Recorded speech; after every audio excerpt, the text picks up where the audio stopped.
हे WhatsApp guys. तो जय जगन्नाथ बंधु ने आप केमती अच्छा भावुँ आप भलर थे मुझे भलर अच्छी। तो आज गोटे जगह को बुलवाक आसीचु। तो जगह ना हूँ कसापड़ी मुहाल। तो ये मत बहुत भल लगुच बुलाक आप देखुं बैकग्राउंड केते डोंगा ठिया है।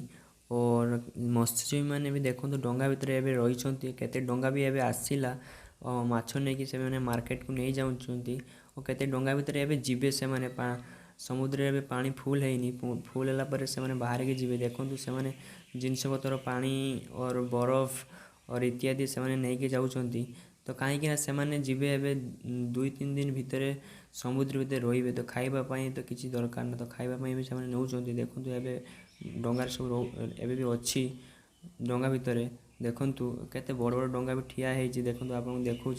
तो आपन को भल लगे वीडियो भल लगुव देखूँ बहुत डोंगा ये अच्छी प्राय 10-12टा डोंगा एवं चलीगला समुद्र भितर को देखूँ मत्स्यजीवी मैंने केमी नहीं जाऊँ खाଇବା जिनपतर इत्यादि सब आप भावुँ आपको वीडियो भल लगी तो लाइक कमेंट शेयर कर।